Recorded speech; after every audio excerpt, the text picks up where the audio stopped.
All right, good evening, everyone. It is 6 o'clock on November 18th of 2024, so I will call the Hudsonville Public Schools Board of Education work session to order. All board members are present with the exception of Mr. Ken Hall, who is away for work. First up is Pledge of Allegiance.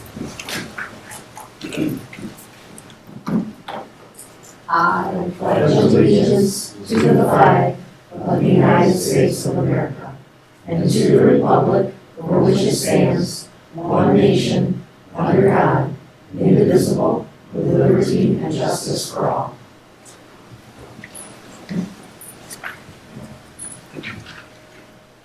Our board members have the agenda. A motion to approve the agenda. Move that. Motion from Nick, second from Mr. Davis. All in favor say aye. Aye. Recognition of visitors and carry of people present. Moving on. All right, thank you, Robin. All right, moving on to our discussion items. First up is our bond refinancing. Thank you. Just a couple introductions before we go in tonight. We have from PFM to Robin's right, Karen and Nate. That's our financial consultant. And to their right, Ryan from Troon Law Firm. I've said this before, but it's even more true now. We have great consultants and attorneys and bankers that help us with these transactions, and we also get the best of the best from those firms. So you are in good hands. We're gonna ask you to consider tonight review a refunding of the 2015. There was a new money issue in 2015, and there also was a refunder in 2015. This pretty much is Nate's presentation. I'm just going to go over some highlights before we get to that. But if you look at the authorizing resolution, this is about asking the board to review the authorizing resolution. On page 5, we name Stiefel as the underwriter. Stiefel's worked with Hudsonville's bonds for decades. They do a great job. They're the banker, the marketers of the bonds. And then on page 6 of the resolution, there's a place in the middle of the page where it sets forth the maximum fees that the underwriter can charge, the interest rate that we have to achieve, the savings that we have to achieve, and the minimum savings. In that, on page 6 of the resolution, it also names Troon as the bond counsel and PFM as the financial consultant. But this is one of those pretty, I'd say, ideal situations for the district that we will do this if the board approves this resolution. It authorizes the superintendent to take action if, on the day we go to price the bonds, if the circumstances are right.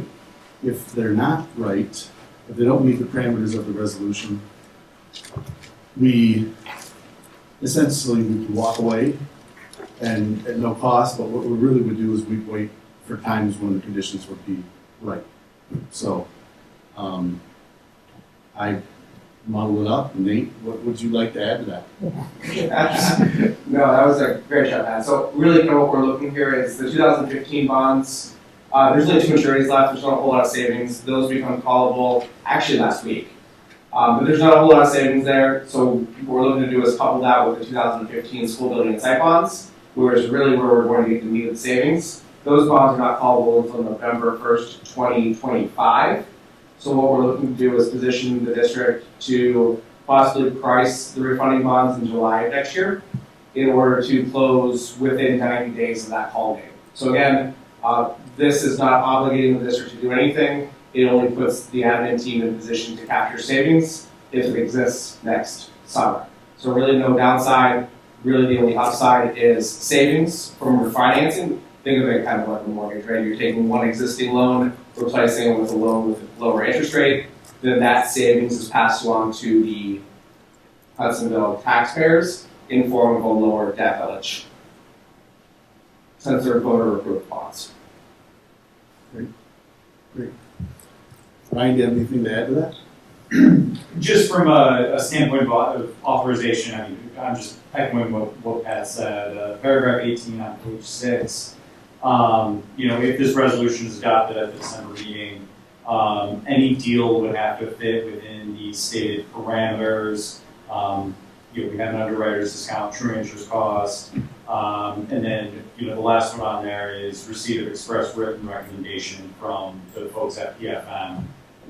So absent the existence of these 5 things, the administration doesn't have authority to execute the bond purchase agreement. Any deal has to fit within these parameters.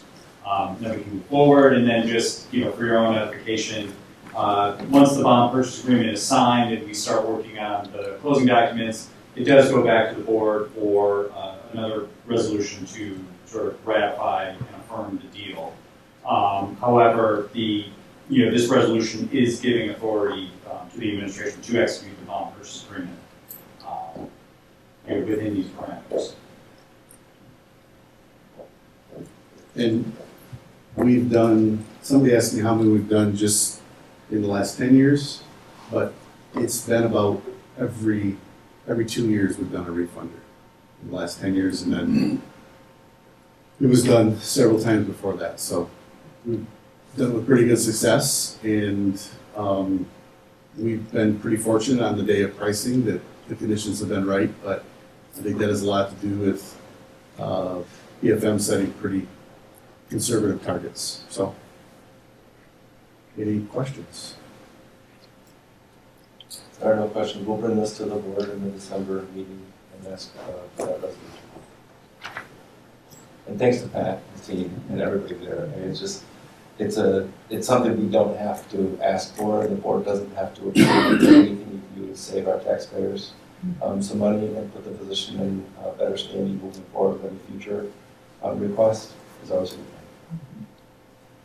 And when this occurs next year, I'm assuming you'll report out what the actual outcome. Oh, it's going to be huge numbers. I'm hoping so. I trust those people. Yep. 100%. There you go. Do it right. Definitely. As Ryan said, there's actually a closing sale resolution that comes back. Okay. Yeah, the authority through the authorizing resolution is granted, to essentially effectuating the deal, but we like to have the second resolution to go in front of the board just so that everybody sees the results. Has it been about 2 years or so since we've done? April 23. We sold the second series of the new money Yes. bonds for 2019. That there's a little refunder wrapped into that. Okay. It's 2019 refund. Any other questions? Thanks, guys. Appreciate it. Thanks. Yeah. You guys want to stay, but thank you very much. All right, next up is our insurance resolution. So I'll give just a quick overview and ask Ian Armstrong to chime in for everything I missed. We currently, with our teachers and our agreement with our teachers association, we have an agreement that we, the district, pays 80% of the benefit, and the teachers pay 20% of the benefit. That's how it's called 80-20 from PA 152. It's a public act that means the district can only pay so much. We have an 80-20 agreement with our teachers. The rest of the non-teachers, what's called capped, and we're capped in what we can pay for insurance. So we have 2 different systems for how much we can pay for benefits. We should be taking to the board a resolution that says that is what we agreed upon, the 80-20 resolution with our teachers. So at the December meeting, we'll be asking the board to approve an 80-20 resolution, which is in line with the contract which we negotiated, so we can't deviate from the contract, but it's just the board saying, acknowledging the resolution. We'd like to do it in December because the insurance calendar year is a calendar year and starts in January. So this should be a normal December request, that the board would approve a resolution in December, so that in January it's clear that what we do. With the rest, we still keep it as a capped insurance. going from there. So the rest of administration, support staff, transportation, anybody that qualifies, which is about 100 staff members, they follow the cap. Our teachers follow the 80/20. So it's that simple, but it's complex. It's just there's a lot more to it, but I just wanted to say that's the reason for bringing the board. Again, it's nothing different than what we already do, but it's a request that we have it in writing that the board resolves that we're using 80/20 for our insurance contribution for our teachers. You'll get the resolution once I didn't know what questions we had tonight. We were looking for a different copy of the resolution and make some tweaks to it. We'll get that to the board, for the meeting. They will see, and it's pretty straightforward that the board resolves to follow an 80/20 insurance contribution. Any questions for Dr. Vanderjagt? This is the first time we've actually made a resolution, like how come we haven't done it in the past? Yep. That's a good question. We've talked about that, and I think part of it is because there's some conflicting understanding that it's part of a contractual agreement, so you have to take a resolution. And so we may not have had to, but we think it's a good idea to moving forward, particularly now that there's changes with PA 152 and the hard cap. Talked a little, the cap amount, the insurance amount this year increased about 15.5%. The cap increased 0.2%. So you can imagine that now our insurance costs have exceeded the cap. So now we want to make sure that we have crossed our T's and dotted our I's regardless of when we have a contractual agreement with our teachers. We want to make sure we ask them. So that's a fair question. We talked about that. I think we did it in 2018, which was our first year, but we couldn't find it out there. So we thought, you know what, it's December, we've had a lot of insurance conversations. Let's just ask the board for a resolution.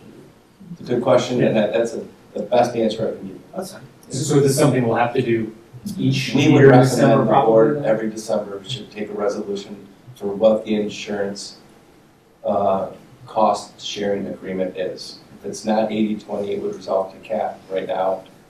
Based on our contract, it would be 80/20 for our teachers. Obviously, that's going to depend on what legislation's passed between now and next year. Might be Yeah, there could be some lame duck changes Yeah. that would change 80/20. There's speculation it could go to 81/19, 82/18, 83/17, and then sit at that level as a yearly thing. So they're talking about that. They're looking at a 7% increase in the cap, which could happen during lame duck. To your point, there's a lot that could happen still between now and our December board meeting. But as of tonight, we'd like the board to look at an 80/20 resolution, which is what we would do. So the contract will drive the resolution and not the other way around? Drive it, say that as The the, contract will determine what the resolution will be? yes, yes, And not the other way around? that's correct. That's correct. Yep. And that's the order of, that's the correct order too. The law does not dictate it, so the contract does. Mhm. But the law dictates you have to choose one of the two. Mhm. And so the teachers, for example, the teachers can't just say, we don't want either plan. We want the district to do 100%. They can't agree to something that doesn't follow the law So the resolution is not going to inhibit your negotiations? Nope. at all. So, good question. Any other questions? Perfect. Thank you. Thanks. Moving up, course proposals. So I have 5 courses that I would like to offer for discussion this evening. It's always an exciting time of year, just by way of reminder, course proposal suggestions and recommendations come directly from our teachers who are working with students and often get talking with students about what interests them and what might they like to do more learning about, and it's their passion areas. And then from there, teachers submit the proposals, and then really our department chairs, so we have a department chair in each department at the middle school and high school level. Then they kind of sign off on and ask a lot of good questions about how does this course relate to that course and that type of thing, and then here we are this evening. So we kind of do an assessment of overall cost of new courses. We certainly work to ensure that new courses are FTE neutral, and so all of these courses are also falling in that space of we have current staff who can teach the courses, and that's also exciting to just think about expansion of opportunities for our students. So the first course that I will just briefly go over this evening is British and American Lit. You can see that it's a one trimester course specifically for our 11th and 12th grade students. A lot of districts offer a British and American Lit, and it's really aligned to our reading literature standards. So the big idea of focusing on students' ability to read, comprehend, and analyze works of literature. A lot of this literature is canon, it's all open source, so you'll see in the proposal that it could cost about $2,000 if we purchase hard texts. I think we would proceed with trying to utilize the open source other Norton anthologies that we would have access to without an additional cost, to see if that would suffice with providing the resources that students need at the level needed for success in the course. And then if not, we could proceed from there. Each department does have allocated funds each year, and certainly my office can offset some of those as well in a new course situation. Any questions about British and American Lit? So this is an AP Lit class, right? I didn't go too far ahead. Are the materials, as far as the literature, chosen by the AP board? This is not an AP class. This is British and American Lit. Okay. So you may be looking at general track and kind of the current department offerings that could be a bit confusing. Oh, I see, gotcha. Yep. Yes, I was looking at the same. I think I'm seeing where you're seeing the Yeah. confusion. Yep. Yeah, sorry. my Because we confusion. have an AP Lit class, and this is a course that's Gotcha. British and American Lit. Okay, So at the top there, it's just listing the department current offerings. Yeah. so sort of still on those same lines, Yeah. determining what literature is going to be used. Again, are we working through some standards? We're working through standards and really the big ideas around the Norton anthologies. So that's a collection of works that are really specifically organized by genre, period, theme, critical essays. And again, a lot of it is canon work. So teachers will be making, and the department, the high school department, in collaboration with me, if needed, will be making those determinations around what specific works they will be analyzing, but these are historical, very old texts, if you will, that will be analyzed within this class. Does that answer your question? Yeah. Okay. Yeah. Like who makes the decision of which course or which particular article or summary of a work will they read? Yes. That would be decided by the English department. Okay. As we develop the course, if the board approves the course. I mean, there's a comment at the bottom that says this could be one of three courses, American Lit, British Lit, or a combo of both. Do you know what they're leaning toward, or are we gonna approve that flexibility, or are we picking one, or what's up? You would be approving British and Okay. American Lit. I Okay. think that's the teacher's attempt within this proposal to There's say, enough here. there's enough here to be able to do a lot of things. I think we would be starting in a place of creating a course that would encompass the standards that are provided within the works that are provided to develop those skills for our students. And then there's always those opportunities to say, okay, we've had British and American Lit, and we have actually a large number of students who are highly engaged in this work, and now maybe we could offer a British Lit course or an American Lit course. Forgive me if this sounds negative. I don't mean it that way, but it's kind of niche to me. Like, what? Have the students take this course? What do they get out of it? I think it's that deeper, higher level thinking and critical analysis of literature. So it is probably a group of students who has a tremendous passion for literature and that deeper level of thinking. And it sounds as if through talking with the teachers, there's a group of students who would have high interest in this course. So may not interest you or I, but I just like because I'm looking at the other courses and I can see like, okay, career. I'm always thinking like, what are they going to do with this in the next phase of their career? yeah, There are Yeah. 2,000 kids in that building that all have different. yeah. No, they should all think the way I do. I want to do exactly what I do. They're going to be right here in this seat in 25 years. No, I don't mean to be rude about that, but I think a course like this has fundamental values in terms of the scope of knowledge we have in terms of historic. Just give them a couple examples of literature that would be in this course. Oh yeah, boy, and you might be able to help me. Shakespeare. Oh yeah, Milton. absolutely. Yep, Whitman. I think of the classics, And these are They are. classics, and I know they, It builds a I'm not to foundation. be picking on you. It No, doesn't show I invited it. any hand to foot business here in terms of what this is gonna do for me, but give you a base of knowledge from which you can speak and learn. It's just fundamental stuff that everybody should have. And maybe I'm assuming that we're already covering some of those classics and some of our other offerings. We're just saying, hey, we're gonna go Even more deeper. deeply. For those who have that passion and that desire to do this level of learning, and according to our teachers, we have students who are eager to jump into a course like this. And again, we don't run courses, so let's say the board does approve this course as an offering, and we have 10 students sign up for first trimester next year. We're not running a course with 10 students. We would maybe hold and say, well, maybe by third trimester, we'll accumulate 27 students who are interested in this content, and then we would run the one trimester course. So we're not always offering every course, we're ensuring that there's student interest, so that's kind of how that process works on that end too. Great, thank you. I mean, my bias shows with that I'm married to a teacher. Yeah, she was probably mad at Who me. has. She's gonna watch the tape. She was my Spanish teacher, not my English. Never for English. I would say something else, but I don't want to be mildly with you. So I'm prepared. I know you are.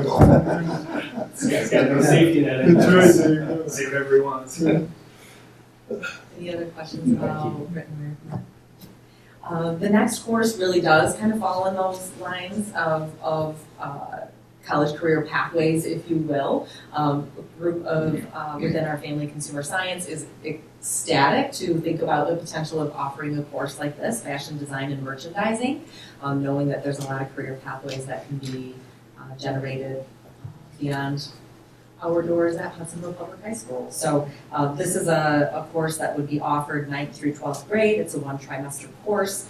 Minimal expenses, right around $6,000 to get that course up and running. You can see really those key topics and learning targets specifically from family and consumer science education. So again, always focusing on standards and what the outcomes of the course are, but thinking about those opportunities of college career pathways is exciting to consider as well. I will have to say, this was part of home ec when I was in school. Me too. I made a 3-piece polyester suit.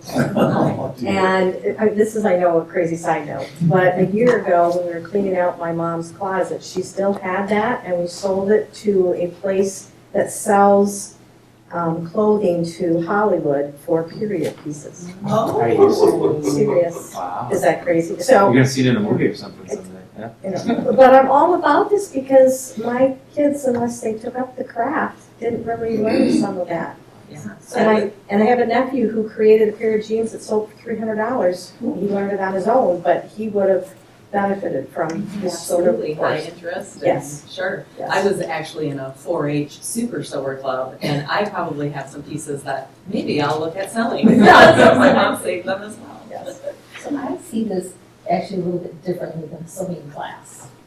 So do we have a teacher that's qualified to teach this, I'm We assuming? do, Because I yeah, don't, under as I family read consumer through this, I don't science. see this as a sewing class, because I need pajamas at It's home ec. Design, It's a sure. lot more than that, when For it's just sure. not sewing. Right. Because I think Absolutely. everyone needs to know how to hem and sew on a button. Right. But I see this being a bit different. When you look at the key topics, I would agree, Dr. Hooper. Certainly, there's sewing projects within there, but it's textile exploration Yeah. and elements and principles of design, and yes, I agree. Any questions or comments about this course? Just another comment about some of the additional information here. They say they're gonna need an alternate location to store some of the materials and things. Is that something we can accommodate fairly? Yeah. I'm sure, yes, that is something that typically teachers will work with administration and to say where do we store this, sure. The next course is iPad Art.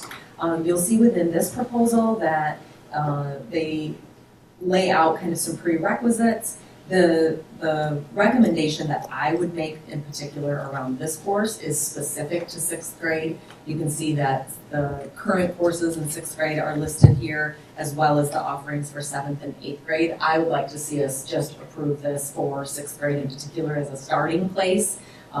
Your approval of the course allows us to expand it if needed. However, I think it's a good place to start for 6th grade. And there's some work that we need to do, quite honestly, within our electives, so I don't want to get too far down the road with a lot of new offerings at 6th, 7th, and 8th grade. This ties into one of our SOAR goals around college career pathways as well, when I'm talking about the electives work that we need to do. So all of that to say, I do feel comfortable recommending this. We would likely just implement it in 6th grade to begin. Some of this work has been happening at one of our buildings, but this would open it up for expansion, if you will, into right. So we already have iPads at the 5, 6, and Riley Middle School, and this would expand this course offering. So, any questions like this? From a skills perspective, this is that high functioning digital aspects of art, which is, again, just another nuance and option for students to explore art and discover their own passion and desire around it. So, moving on to the next course. You may remember the last couple of years we've been building up our STEAM offerings. So, 2 years ago we had our kindergartners who first experienced STEAM in Hudsonville. We're moving into 6th grade, and so we expand those STEAM offerings for 6th grade. This year we're expanding into 7th grade, so that same group of students can continue on that journey and pathway if they're interested. This is one more year of expansion into 8th grade, kind of building up the programming. Within the resources that we use for our STEAM programming called Project Lead the Way, there's 3 pathways. One is engineering, one is computer science, and one is biomedical pathways. And so this is the first offering that we would have in the biomedical pathway, falling under that umbrella of STEAM, which is super exciting.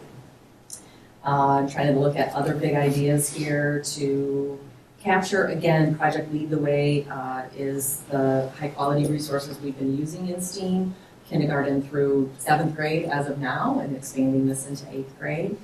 This would be accessible for both of our middle schools because it's 8th grade specific. And this ties into, again, that elective offering and the work we're starting to do with college career pathways and building that intentional work and communication around those pathways. This is an exciting opportunity for our students. Who would be teaching this class?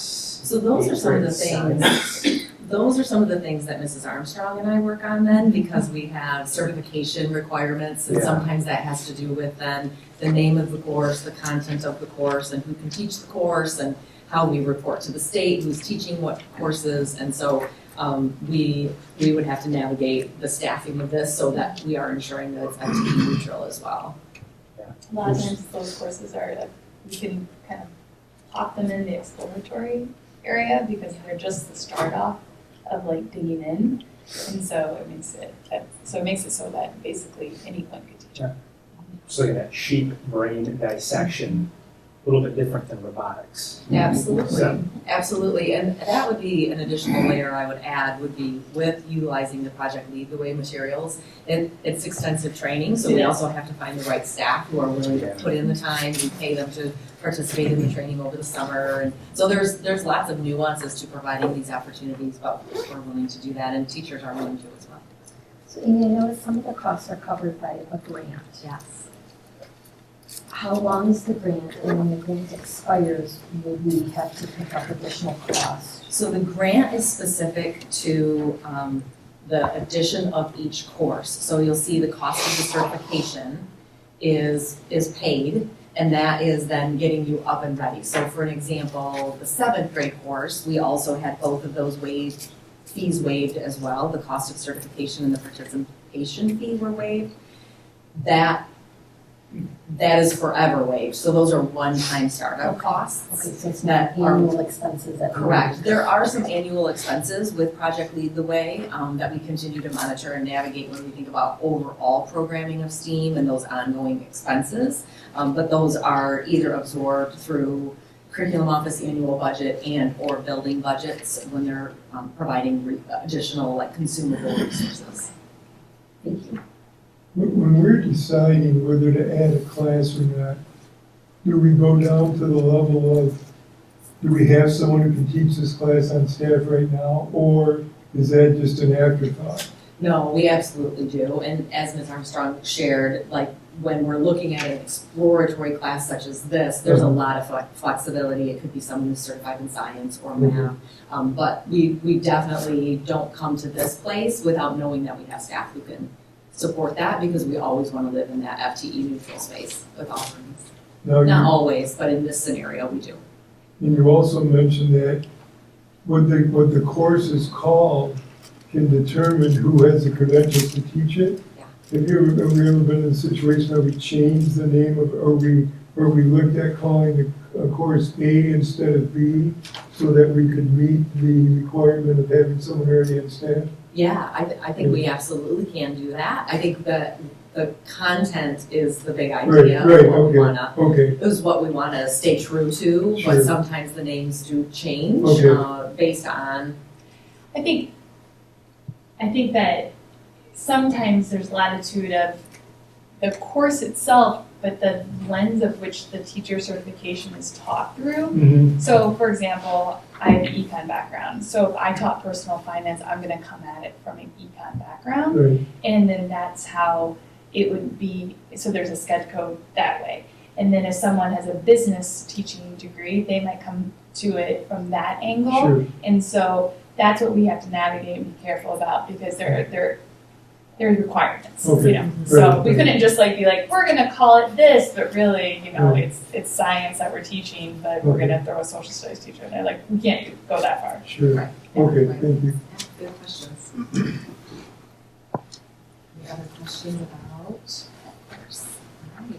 And then our final course is a STEM course. This falls though, so this is one that we will have to be, Ms. Armstrong and I have already talked a little bit about this particular course because it does fall in the math department. It would be a math department elective, even though it's a STEM course. You can see that there's a high level of like hands-on engagement, project-based learning encompassed within this class. And again, it's a one trimester course offered for 10th through 12th grade students. Offers, I guess, high engagement, high interest, and because we are on trimesters, offers a student the opportunity to fill in with a math elective if they are highly engaged in math and they are finding success in that, or want to explore the types of projects that would be encompassed within this course. Any questions about this class?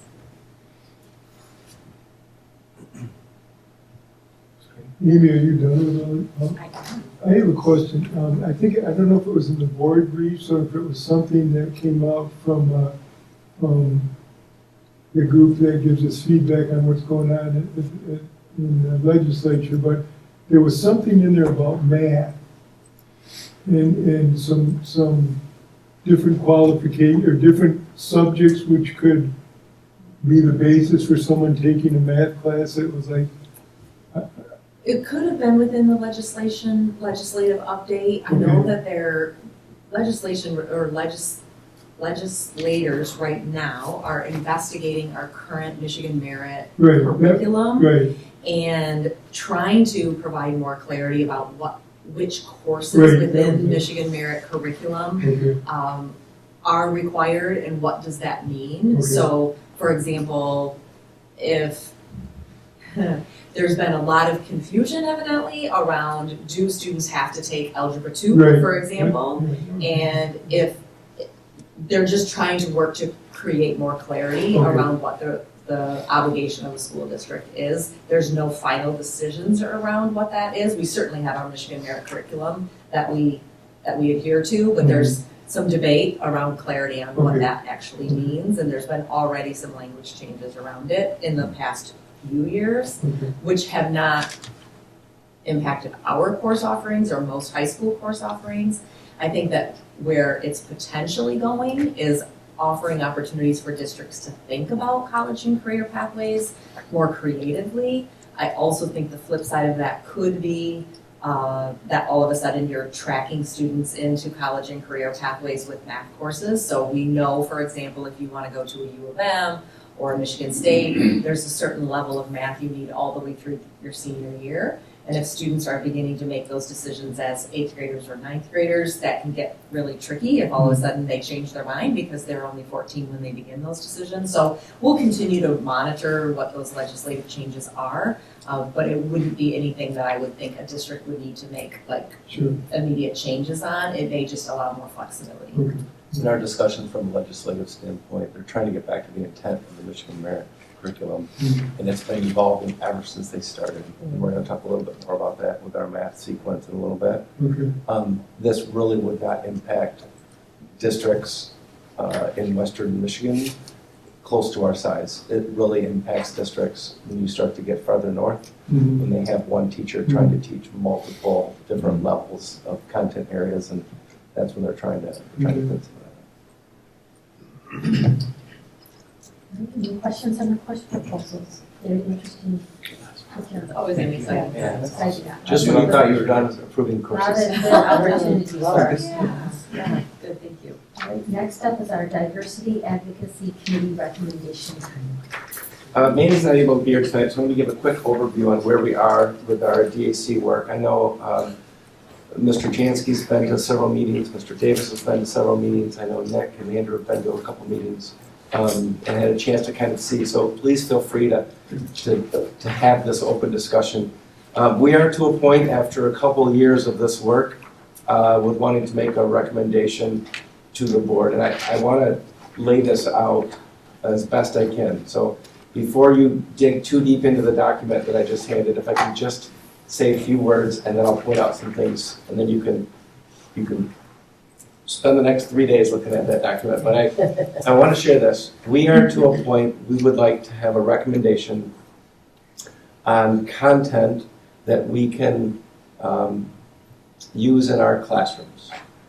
We would create this content with our PBIS staff, and they would be as part of the lessons. Instead of, there might be 2 lessons from Ruler we don't use anymore because we've gone through them, and we embed them into that structure. So we're not taking more time out of the day to do something else. It's structure that's already built in. We do not have the content ready to share with the board, but that would be what we'd ask the board to approve prior to it being used. Does that make sense? So we're not saying, hey, approve this and we can move forward. We're asking in December for you to approve a structure that we can do this work. What we don't want to do is pull teachers out to do all this work for 2 or 3 days, create this lesson, dig in, create all this content, and you're like, no, we don't want to go this direction. So we're not looking for content approval, we're looking for structure approval, if that makes sense. The structure is based on really 4 components. Now you can look at the document. I mean, not that you couldn't on your own, but. So the document lays out one side, has the timeline. When you look at the top, it says spring, fall, spring, fall. So we're looking at the second half of this year, all of next year, and the first half of the following year. The other document, and it talks about what that looks like from when things are, did I put the same thing correct? No, I didn't. And then the other one gets into the support staff, culture, and then stakeholders. So it's very similar if you look at the structure of what we're doing. But there's 2 different versions that could be adjusted a little bit. I'm gonna explain this the best I can. We went through about 30 different, not programs, but things we could use to impact the work that we're doing. The group narrowed it down to really 4 that we'd use. Number 1 is in blue. You'll see it there. It's called Responding to Bias Incidents in Training. That is a training provided by Ottawa ISD that several of our staff have already been trained to do, and it's something we currently spend time with. So that's an ISD prepared, I would say, presentation in a slide deck that I said, can we share this? And they said, well, it's their content. We can share it prior to if it's something you're using. So I can show you, I can pass around the slide deck and you can look at it, but And that's about what that looks like. So I would encourage, if that's something we bring to the board, I would encourage you to take a look at that slide deck, and that's what's used from the ISD training. The next, It's cut off, so responding to bias, incidents, and what's the last? incidents. Train, okay, training. Yeah, training is the last Okay. word on the fall. Thanks. Yep. So to see that would be something that the staff would go through from a support staff, supporting our staff going through that training, what that looks like. So admin in the spring, in the mental health staff, and then all staff in the fall. Dr. Banjo, Yes. could you just explain the difference between the two different sides? There's two, because on the other side, the worksheet, responding to bias incident is the same, but then there's the C4, G3, G2. So when we did this, we were in two different groups, Okay. and there were some recommendations from one group that the timing should look different than another group. Or if you look at really the main difference, if you look at the embedding lessons into PBIS, one group thought we should do it as early as the spring, another group thought we should wait and do it in the fall. Does that make sense? So it's still there, but the timing might look different. I don't think we felt prepared to bring these lessons to the board and get approval in time to maybe still use them in the spring of this calendar, of the school year. Does that make sense? Greg, does that sound about? Yeah, I think that was, It's just a little tight timeline, because we didn't have content, and we do not want to have the content in the classrooms without board approval, and then parent notification to review curriculum prior to a student being involved in curriculum, which we have to do also. So it takes a little bit more time. So that's why the one, you go from, does that make sense, Dr. Hooper? Why one Yeah, is? and the curriculum, there's 4 programs that would be used. Yes, The blue, the purple, the yellowish, orange, and the red. correct. There was not one program that everyone could make a recommendation to, They recommended those 4. those 4. That's correct. And they're all in different phases. That's why you see different timelines between the two. But they're still the same 4. Let me dive into the 4. Let me dive into the 4. So then you have the restorative practice, which is the work that we already do. That's the ISD. That's what we're required to do, the restorative practice. The difference is right now we already use that with students that have incidents of harassment or bullying that we have to address. So it happens to something happens to students, they're disciplined for an action that happened. By law, we have to do that training. We have to do the 7 factors that we identify and going from there. So that's in the purple. So both of the first 2 come from the ISD. Correct. Blue and purple come from ISD. Yep. Just can I ask another question? Please. There's a lot here. So the purple, the restorative practices, if we already use it, Mhm. are we doing something different with it on the spreadsheet? No. If we already use it? No, I don't think so. Okay. Why do we have it on here then? Because there still has to be training for others involved. So right now, our administrative team is involved. Should there be others that are involved in the training? Okay. Okay? And I also have a copy of that. That's a thick one, which I didn't realize that one when I pronounced it out, and I didn't realize it was that. There's a lot to it, but yeah. I'm gonna go to the red first, because that's the easiest one to talk about. That is Loving Our Students on Purpose. That is a recommended of a book that's from an author out of Australia that we offered to do a site visit, but it didn't seem financially feasible. But there was a member of our committee that has used this at his business and felt strongly that this is a good process, a good book to review. So that's kind of the book study we'd like to follow with, kind of with our admin team and going through that. So it's called Loving Our Students on Purpose.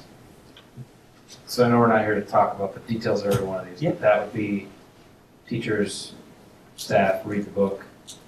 Yeah, I think we'd start with our admin team Yeah. and go from there and do a book study with that book next school year.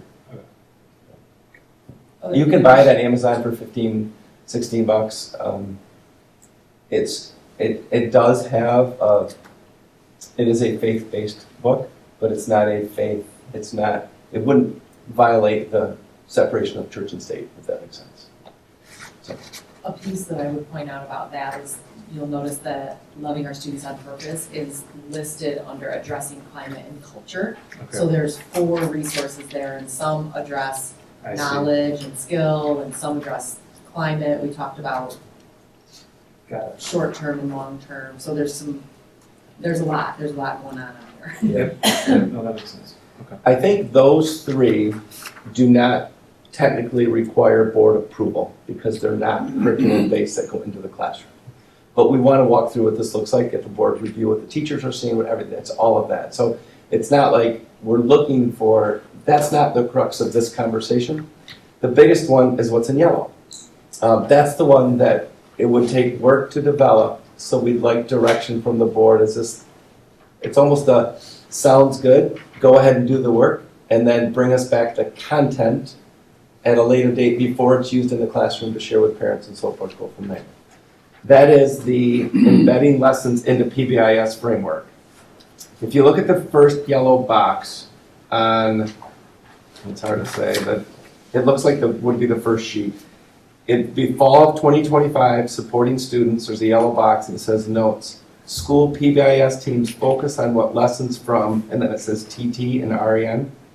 So that's teaching tolerance, which is now called Learning for Justice. It's changed its name since this work started a couple years ago. So it's to Learning for Justice.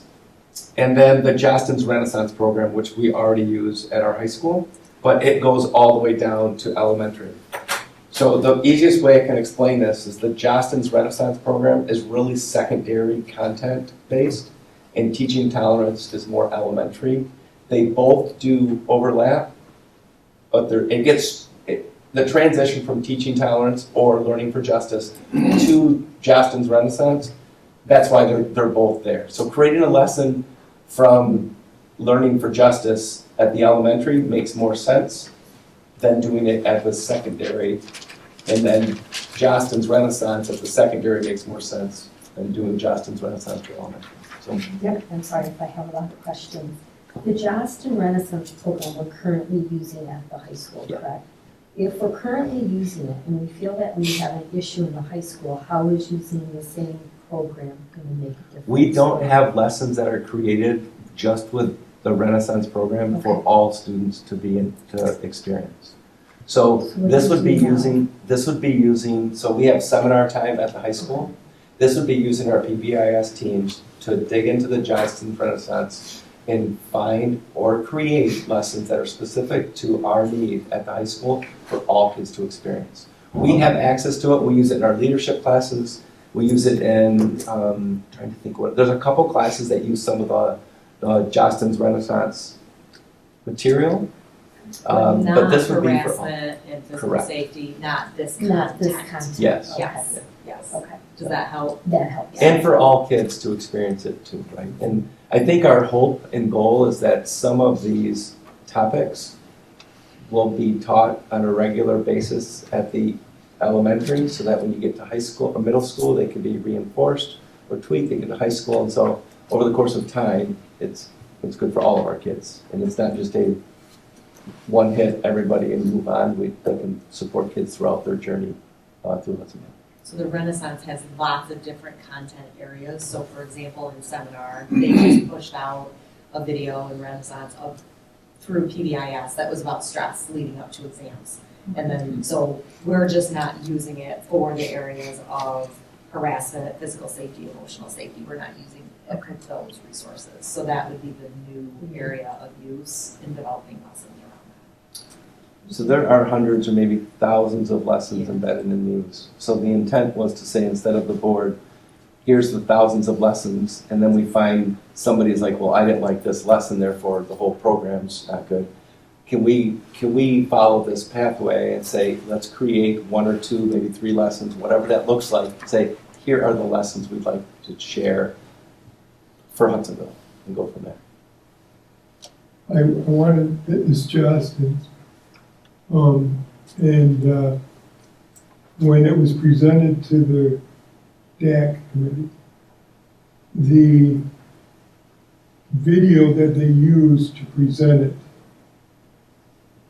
was not in any way what I'm looking for from a standpoint of, it was basically DEI.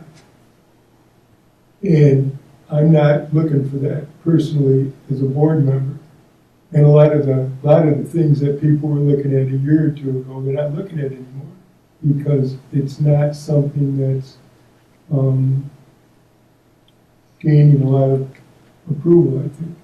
So I want to say that up front, knowing that you just said that there were hundreds of things that we can take out of this, and maybe it won't be that.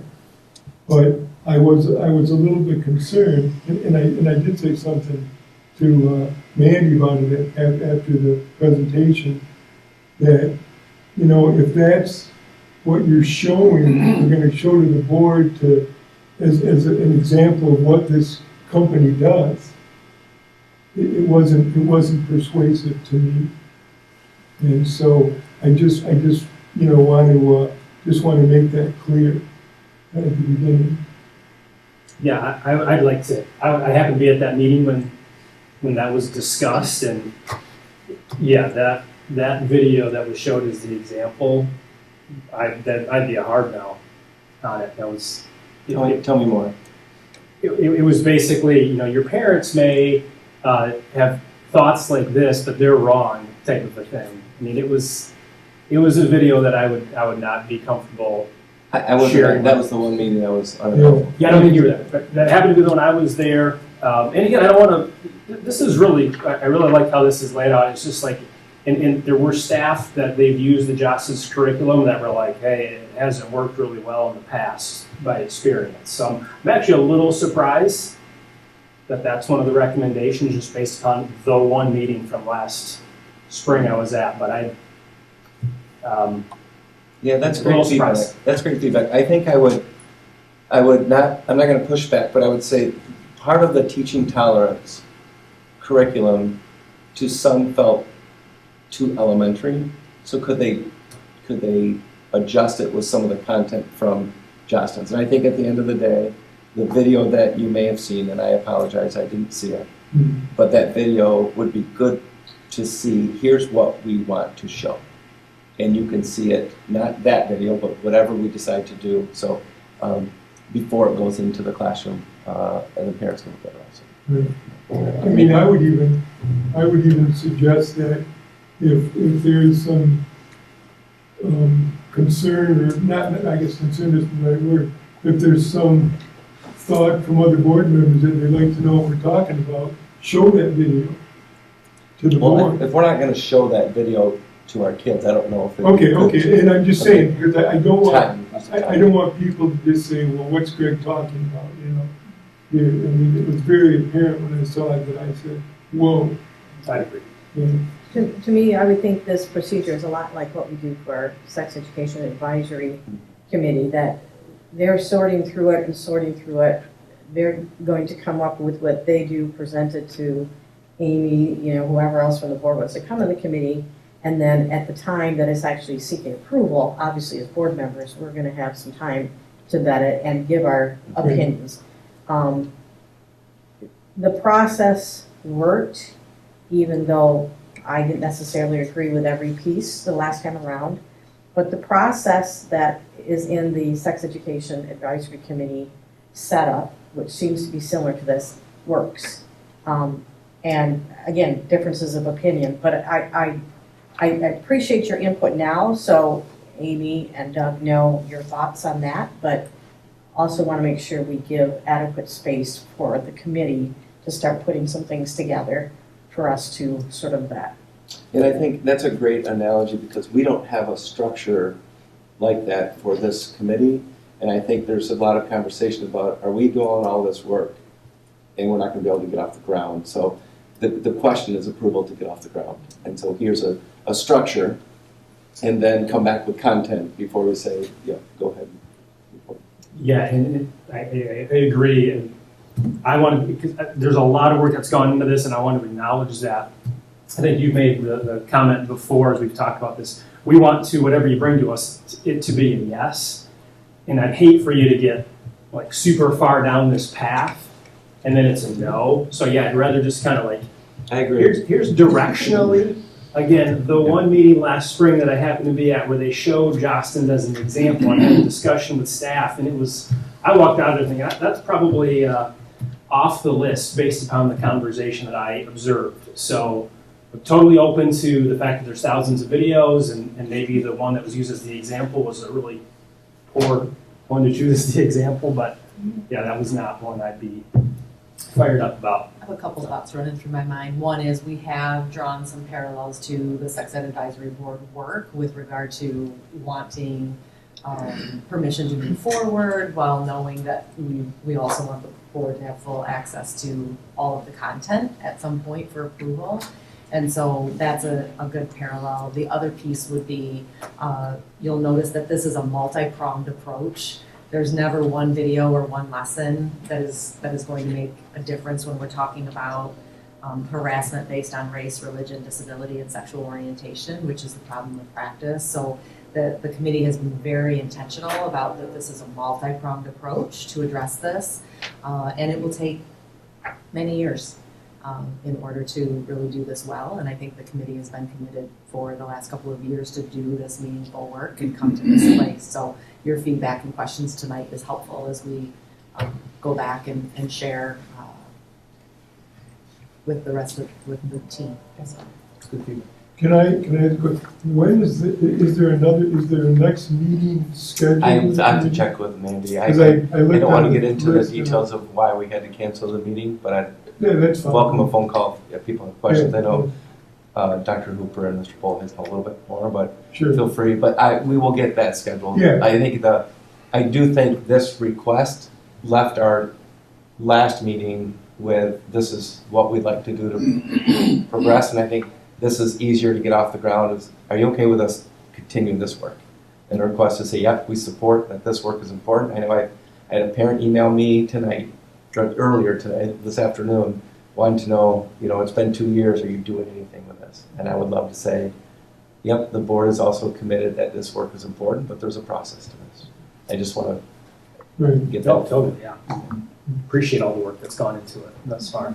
So this would be December board meeting? It'd be a December board meeting request for the board to approve we'll put together a timeline to say, January we'd like to do this work, come back in February, there's just a timeline with approval of curriculum going from there. The book, again, is a book study for next year. We don't need approval for a book study. I think it's good for the board to know. The presentations, we can work with the ISD, and is there a copy of the presentations that can share, that we can share with the board? I'm looking at, you've got presentations here that the board can clearly stop in and take a look at, but there's graphics too in here that don't have context until somebody starts talking about it and going from there, like what this looks like. So we can make that available. When I asked if I could share this with the board, it was password protected. Not sure why, probably because it's their content. I don't want. So our whole model would be that ISD would train our staff to train our staff. So it's the train the trainer model, as opposed to having the ISD have to do this. So we have 3 or 4 people that are considered trainers. They go through the training. Now they can train pockets of whether it be teachers, support staff, administrative staff. So in December, you're asking us, you want us to continue to look at these 4 options in the schedule? Can you approve this? We'll have it clear as one of these timelines, but can you approve this timeline to say, yep, go ahead and dig in? And if we get to the point where we bring back curriculum and the board is like, to next point, it's a no, then we got to go back to the drawing board. And we have that when we have course approvals too. We have a structure in place to bring course approvals, so Amy feels, and she can go through that process, but she could easily get to one that says, no, we should not teach English lit or whatever, and go from there. So right now, we've been given this as an example. Will we be getting like some verbiage saying this is what we're voting on? Yeah, you'll get a timeline to say, here's what we're asking you to approve a committee to do work, to develop curriculum for grade levels that can be shared with students. Okay. And then the content might come in stages too. We might ask, hey, can you approve these two elementary lessons that we'd like to use in the spring, in May? And you could be like, yep, these look good. And that's it so far. And then maybe next fall, it's like, hey, now we have these 2 lessons. Can we approve these 2 lessons? Do we know where, you might hear that this is all occurring in the Hudsonville Public Schools, but do we know where the majority of the issues are at? Like, for example, do we have more incidents at the high school level? And if we do, should we be starting at the high school level? It's a mixed bag, and it's based on class of students, it's based on situations. Some of the high school situations are a little bit more public because of the social media that our high school students have versus elementary kids have. Some of our situations at elementary and middle school are, I'm going to say, out of ignorance. They didn't know that was offensive. So how do we train kids to tell you certain words can be offensive to certain populations of people? I think it's all over the board. I mean, we went through data early on, the first maybe year. We just dove into data and law, and it was clear that it's a problem. And when I say problem, it's affecting at least one student, and it's more than that. But that's something that we need to address. So. If I'm remembering correctly too, from a data perspective, that was one of the pieces that the committee also wants to continue to focus on, is refining that data gathering processes so that we have annual data to continually monitor. I'm fairly certain that that's also one of the key pieces of that group. And the challenge was, how do you identify what you would consider an incident? And if it's not logged correct, it's hard to track. If it's not reported, you don't know about it, and there's nothing we can do about it. But data is going to be important once we start to implement stuff, because we're going to want to know, are we making a difference? Yeah. If not, what do we need to change? Sure. And reporting is huge. Yeah, because if it's not reported, If it's not reported. even if it's reported but not logged correctly, it's hard to track, Right. right? So yeah, That will all we be kind of part a of lot of those conversations. Just a brief comment about 1A and 1B. I was glad in 1A that a couple of words are missing. I'm glad they're missing the word global and systemic. Because in some organizations, they've addressed this issue as being a global and systemic issue. I recognize in the institution, you have instances of race, religion, disability, and sexual orientation being harassed. I just didn't want us to assume that we're dealing with a global or systemic issue. 1B, I'm glad that the words were added. This is not limited to protected groups. Anytime there's any kind of harassment for anybody in any group, it ought to be addressed. Absolutely. Sorry I'm asking so many questions, but again, I want to make sure that we can get to a point where we're yeses across the board on this topic, since it's important and been going on for a while. We don't really have to sign off on anything curriculum related for blue, purple, or red, correct? Because blue and purple we're already doing, red is just book study. It really goes down to the orange category. Yep. So you're going to come to us in December. I want to look up more on this Learning for Justice curriculum too, just poke around. I've got thoughts on where it might go. And then the Jostens, again, I'm just a little surprised. It's been 6 months. You probably have had other conversations, but I don't want to, as the little information I have on the Jostens right now, I'm like, I'm going to have a really hard time saying, yeah, go forward with that one. I would hate to say, hey, Nick, because it's if we all vote no, I hate to we're back 6 or 9 months down the road before we've got another thing. I want to keep moving with this. I'd love just a little bit more information as to how we got to the point that one was chosen. So that's fair. and those are in some of the updates that we provided to the board, right? When they narrowed down, they had a list of like 30. I know Greg and Mark have been to most of the meetings, and they had all that they evaluated. And I'm going on the work of a committee that was put together based on the community. So this wasn't a Mandy decision, a Doug decision, this is a committee. These are the ones that they recommended that we use. Can you tell me a little bit more? You said you want to look more about learning for justice. You have thoughts on where it might go. What does that mean? Well, anytime I see the word justice in a curriculum, I think there might be a bent on it, but I don't want to. Ulterior motive. Yeah, there's a worldview, a context that they're coming from. So I want to look it up. I'm the one that has to vote on it. So I know, I just didn't know what that meant. Yeah. So, For Mark and Greg, because you guys have been at this meeting, was there much conversation on this Charleston Renaissance program that is on this form? I don't, Has your group come down, like, these are the 4 that we want to bring forward? just to be clear, they're not in the group. They're just No, but they're observing. observing. I know. Oh, They're when you there. said your group, I just want to make Yes. sure. Sorry. When you attend? I don't remember, Johnston's being, looked at that much. And I did tell Dr. Vanderjack that I would not make any comments on any of the 30 that we were looking at until they brought us to this, to the board. So I haven't said anything other than my brief comment to Mandy about the video. But I'm gonna have to see what they bring to us.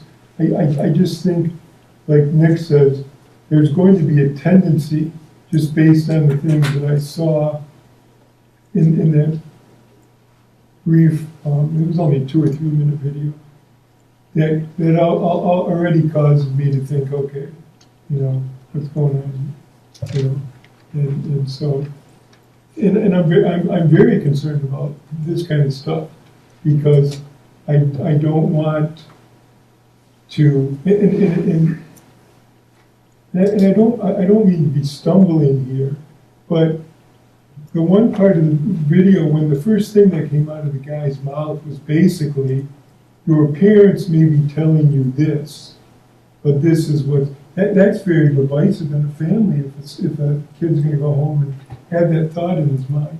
And I don't want that kind of stuff. So it's very anecdotal, but like Nick says, all of us have looked at what's going on within the environment of social construct within the United States over the last 2 or 3 years. We'd be stupid not to acknowledge that. And we've seen where 2 or 3 years ago, people were up here saying, yeah, we really need to do that. And all of a sudden, no, we're not going to do that anymore. And certainly, why were we doing that to begin with? And so I just don't want to waste a lot of time. I think the complexity comes with the reality back to 1A and 1B is that we are acknowledging that harassment and discrimination is happening, and so how are we going to address that, right? So it's a very complex issue, and that's exactly why we want to have this conversation with you at this point, because we do want to move forward to take action, because this team has been doing this work, and so these 4 recommendations are coming forward at this time due to needing to take action and ensure that we are creating a safe learning environment for all of our students. I don't want to derail anything or delay Sure, it any I'm not longer. hearing that either. I It's want to be complex. really clear. I would think, like, if you want to show your best video example for the group, and if that was the best, I was not impressed. Realizing, yeah, these are really complex issues, and there's probably, just like what sex said, there's going to be ways that things are talked about that I may not 100% agree with. I will acknowledge that. Sure. But I just want to make sure we're doing the absolute best we can. I will also say to the board, if you look at the what Dr. Vanderjack gave us, it's got spring of 2025, fall of 2025, spring of 2026, fall of 2026. I want to commend the group, the committee, and the administration for not just saying, hey, we got to have something and we're moving forward. So you said you got that email from a parent. I've noticed that as you're having these meetings, the gravity of what we're trying to do here, along with all of the training that's going to have to go into it, is weighing heavy on the administration. And I want to commend you for the fact that you just haven't rush forward just to say, we've been doing this for 2 years, we gotta have something.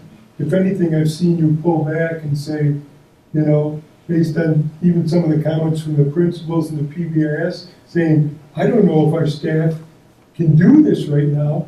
And, you know, whether you're on the right or the left, where someone may come at you from, as a staff member, we have to protect our staff also from not getting in the middle of something. I think that's very important. So I want to commend you for taking the time to do that. I do appreciate that. Let's not water down the work. You know, we have our data that we've been working with. This has been going on for more than 2 years. It would be difficult for me to face some of the parents I talked to 2-3 years ago and say, yep, we're still in committee. And at some point in time, we need to move forward. And this is why I just think the idea of saying, move forward, bring us what you think is appropriate for our district within these groups and organizations that have produced materials, and be selective about what materials, but come to us with something to look at. Because until we get to that step, talking just isn't going to do it. And I appreciate the fact that you guys have been to the meetings and you've observed this, because I think those are good cautions. But let's keep this moving forward. I can fully endorse every word that you just said. Totally agree. I feel the same way. One last question. I'm just curious, because it's the educator in me. We have safe, respect, and responsibility, all in capital letters, which I think is good, important. Then we have the bullet points under them for fall 2025 and fall 2026 that are not in caps. But in spring of 2026, we have respectful language and respectful gestures and. I'm sorry. I take that Where as are you? biopsies. First page. First page. On the first page of the. Supporting the students. I was curious why those are all in caps. Those are. Safe, respect, and responsible is part of SOAR. Right, and I can see where those Okay. would be in caps. It's the bullet points under them. So respectful language and respectful I don't- gestures I don't- and I'm not BX. sure. I can call that biopsies. But that can't be biopsies. It could be bystander, I'm not Is it sure bystander? without pulling up the electronic copy Okay. of that. I don't. Because And I BX don't is know why it's biopsies. capitalized either. It's a good question. Yeah. Barbara. I'm just curious. I'm like, why It is seems that like one it's all in emphasizing it in caps? some way. Sure, we can. Yeah, and why dive into is that. it before or after? I don't know. Right, I don't- I'm just curious. It might just be, that's how somebody picked it. Because it's not, if you look at the next page, it's not. If you look at G4, it's under respectful. Yeah, it's not, yeah. And So this maybe is it's just the way this it's is a typed up. collaborative document with all of the committee members, so So if for someone all entered the- it in and they had all caps, but I think That's why it it's says really draft. noted. Yeah, This is I draft just- across your. I would just be careful though of abbreviations. Yep, we'll do. I don't know, because BX, I don't know what that means. I mean, I know what it means, but it means something different here. Thank you though Okay, very thank much you. for the work on this. Yep, good work. Great work. Any other questions? After the chat. How deep do you want me to go forward? So, any questions? Sorry. How deep do you want to go into policies? Ready? Ready, Here we go. ready. There are 2, 4, 6 policies that are in the first phase of what you have there. The first policy is about now athletic coaches have to have certification for CPR and AED. The second one specifically puts in the word Narcan, so it's searchable versus the generic term for Narcan. The third policy talks about the cardiac response plan that we have to have by district that we already have. Mike Petroli's been overseeing that. The next 2 policies that you have are all about AI, artificial intelligence, when it comes to academics and so forth. Amy and her team went through those policies. And the last policy, 8321, is about the CRIS system, the identification that Ann oversees with her department on the background checks. Any questions on those?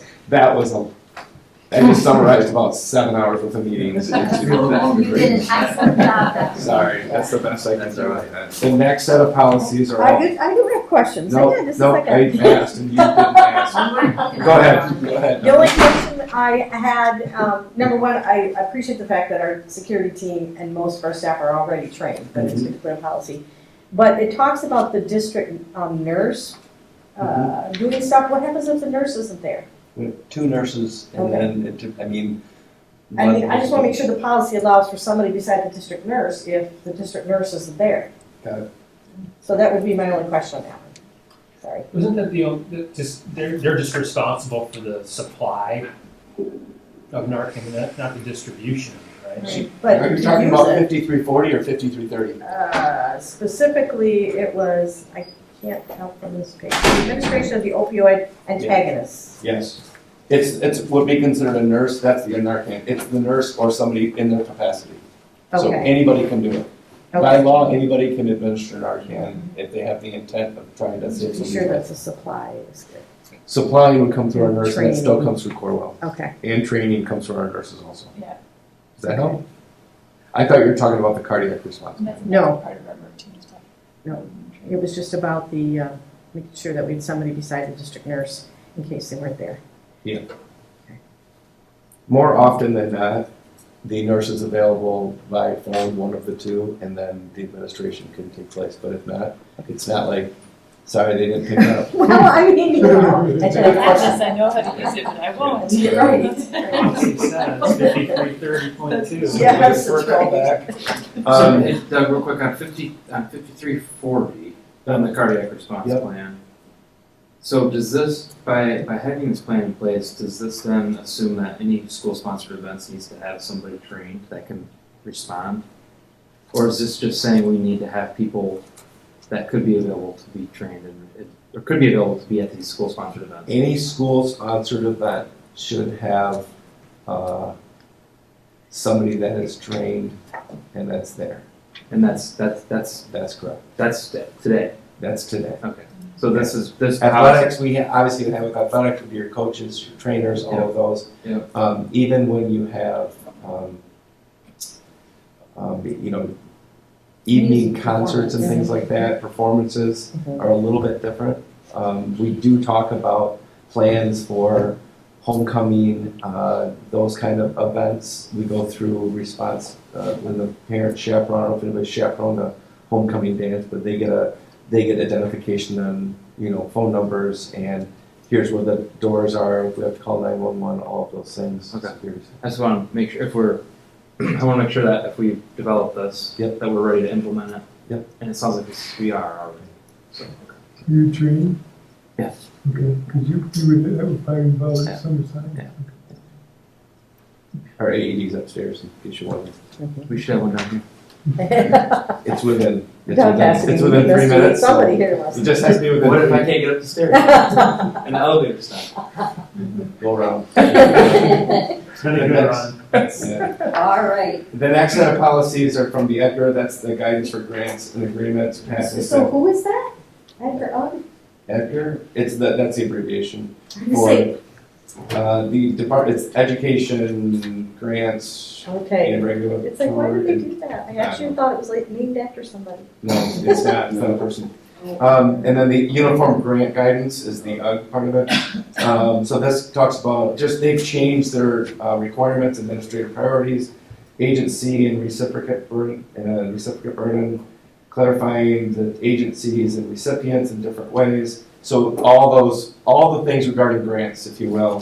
So policies from grant funds, internal controls, cash flow, cost principles, procurement, travel and payment, surplus property inventory, all of that stuff are the next set of policies, and I'm not going to go through those, nor is Pat. Did you skip over conflict of interest or is that next?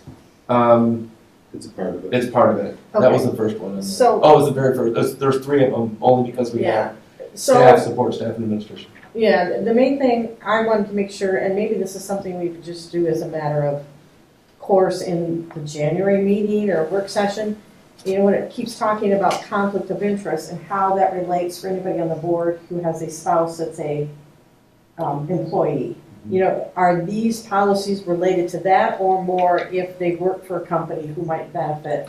The latter of The the latter. two. The Okay, latter of the two. We leave that up to board members to vote on things that could or could not impact their spouse's situation. So okay, right now, we have 2 or 3 of you that have, so if there's something related to layoffs, something related to financial that impacts one program over another, that we would expect you to abstain from voting. and identify that. We haven't had that in, it's been a while. I want to say Bowerman was on the board. We had something that he abstained from, but I think we had another situation where a Oh, board Jim member. Stock did too, because, That was before me. It could have been. okay. They did have one where somebody abstained from because there was a conflict of interest with discipline situation. But, yeah. So one of the other things on here, on page 3 of the number 1130 is the code, PO 1130. Mhm. I thought it was kind of interesting in the paragraph F, where it talks about how they're going to be disciplined. If they're found to be in violation of this conflict of interest policy, they'll be subject to disciplinary action up to and including termination as permitted by applicable board policy. The weird part about adding "and board members" is you can't terminate a board member. You can be recalled though, based on something illegal. Okay, I wasn't sure if that verbiage was correct, so that'd be the only thing, but this came from Neola, I'm assuming. Well, we can definitely adjust that, but I'm gonna ask the board to move on from Neola in January. So That's true. We're trying to. Sorry. And again, all of these would come up to the board in January for a second reading, and then turn right around and say, guess what? We're gonna redo all this work, but. That's kind of where I was going So when I we can- saw all these. I'm like, Okay. I think it covers what we needed to. If it becomes it's not gonna Thank violate you the for that policy. reminder, I'll keep it close. No, I'm not suggesting that. That's not what I meant. No, I know that. I'm just thinking, why am I so concerned about this if we're gonna change No, the it's law? okay. And then the last policy was 7510, it's building use, that's been updated to meet the cost that we already have. We just want to make sure that our cost structure Yeah, is in board policy. and I feel like the cost structure seemed quite low still, even though we did It that. is, but we upped it 2 years ago without updating the policy, now we're doing that. But we upped it 2 years ago, we're trying to do it in Do we have, phases. I can say, and, Every 2 years, we try to reevaluate it, and we'll do it again. Part of it was the field house, part of it was construction, moving things around, so. because some of it didn't seem like I the know. expectation for somebody to be there cost more than what was being charged. That's correct, that's a whole, and getting people to do it is a whole other Yes. issue we're working on. Oh, can I do one more thing? Please. Since that isn't maybe Neola. The eligibility of applicants to use the facilities, it says that they must be 18 years of age. I think that should be much older, but maybe we don't have a choice on that. We don't have that. Okay, I just don't. We don't have a group of, 19-year-old we don't have a lying. group of seniors that are like, hey, we want to use the building on our own without supervision, we don't have that. We always reserve the right to deny. That's true, that's true. Don't plant the seed. You get a We let them request. drive a car at 16. Are you thinking lower limit or upper limit? Definitely raise it. I mean, if you get a hotel or rent a car, you gotta be 25 or something like that. So I'll bring those to the board in December. and go from there. And if you have questions, I don't mean to, Dawn, if you have other No. questions you want to talk about, or please just let me know and we can definitely talk about them, so we bring it to the first reading. It's pretty close. That's good. This was a lot of work. I was thinking, so this is probably the last Neola, It will not be, we'll have another spring update. but we still have to. Because we won't, our new policies won't go into effect till probably July. Okay. So we'll have to have spring policies that'll be updated to get us through the year. Okay. And we're gonna have quite time. So, Let's get on our back. trust me, that it's a heavy lift Yeah. to move to a different system also. Trying to So, save you guys some hours of having to yeah. read. We'll talk a lot about that at the organizational meeting in January or early February. Okay. Thank you. All right, moving on, math curriculum. Yeah, so I have an opportunity, I think Dr. Vanderdacht and I are gonna kind of tag team this one a little bit. So accelerated math opportunity for 8th grade students, really just kind of want to present what we're thinking about offering for our students next school year. So looking at expanding accelerated math access by offering students with strong math skills and interests the opportunity to take Algebra 1 in 8th grade, providing them with a strong foundation for high school success. So that's really the big idea. A lot of this does come from our SOAR work with identifying the goal of investigate increased opportunities for advanced learners. Some data points that I'll share, staff and student comments. So from a stakeholder perspective, when we looked at SOAR 5 data, staff and students both had comments with regard to middle school advanced math courses. Parents, when asked the question about support for advanced students overall, are you completely satisfied or satisfied? We had about 30% of our parents saying that they were satisfied or completely satisfied at the middle school level with advanced opportunities for their students. And then our administrators, 44% of our administrators also felt that this needed to be a high priority or a priority of investigation. So when we think back, just giving a little bit of historical perspective, for those of you who've been on the board, you know that we have previously offered Algebra 1 to our 8th grade students 9 to 10 years ago. Changes were implemented, however, with SOAR 3 that really prioritized expanding the middle school elective offerings, as well as high school moving to trimesters, which resulted in the shift away from Algebra 1 for 8th graders. We continue to get feedback from parents. I just shared the SOAR data about just wanting those accelerated options for students. Parents express strong interest in accelerated math options each year. Continued demand highlights the importance of reintroducing accelerated math pathways for middle school students. Our current reality with this, we have some students who still access Algebra 1 at high school but rely solely on parent transportation. And because of that, they attend the high school for first hour, but by the time they transport back to the middle school, they're entering into their second hour course and missing some of that, so we're not able to capture the full FTE for those students. So the goal is really to restore broader access for a more systematic, equitable approach. So right now, a few students across the district have access to that for varying reasons because their parents can transport or those types of things. What we would like to do is be able to open that back up to say, if you are eligible based on criteria, which I'll get to in a moment, here's how everybody can access it. It would be accessed at each of our middle schools, so there wouldn't be any need for transportation. We currently have FTE who's teaching 8th grade math. One of those teachers would just be identified for teaching a section of Algebra 1 and they're certified to do so.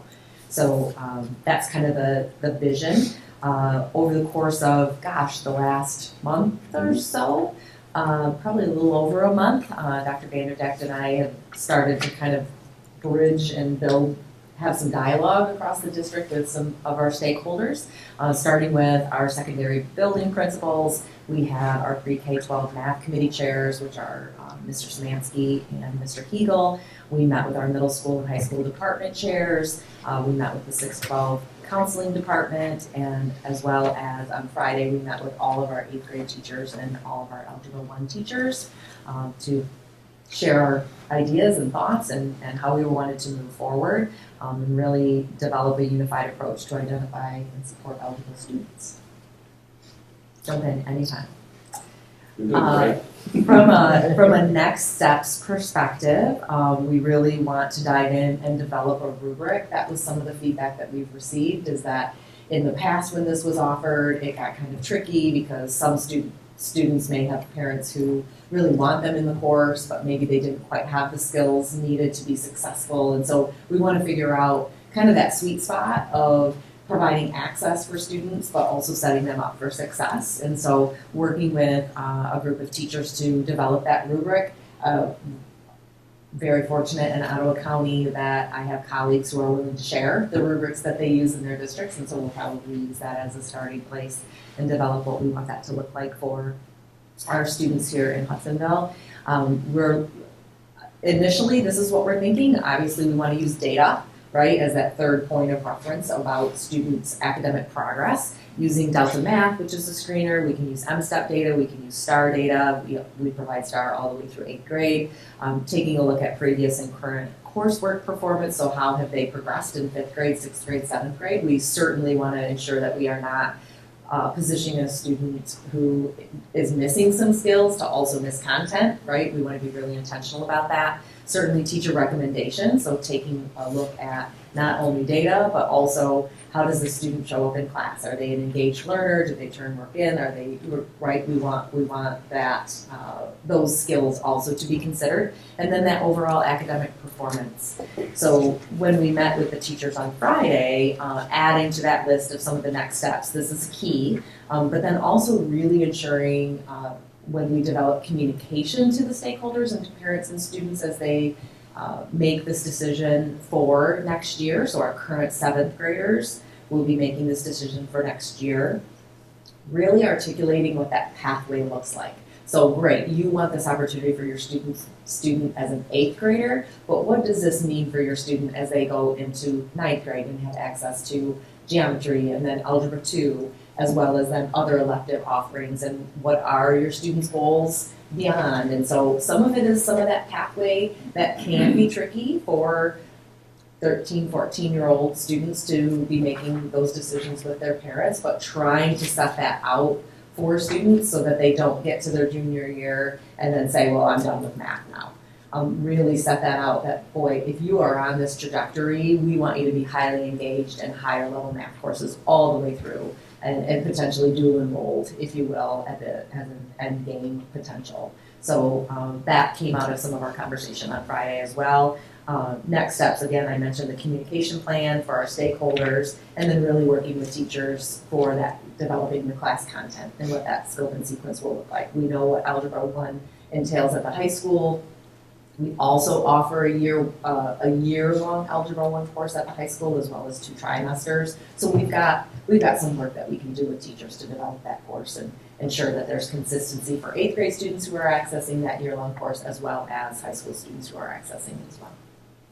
What would you add? What I missed? Yeah, one more slide. One more slide. Conclusions and questions. So really the big idea is reintroducing Algebra 1 for 8th graders. It aligns with our SOAR 5 long-term goal to investigate increased opportunities for advanced learners. We want to develop that structured criteria to ensure readiness and success for the students, and really just trying to empower our students along this pathway with math.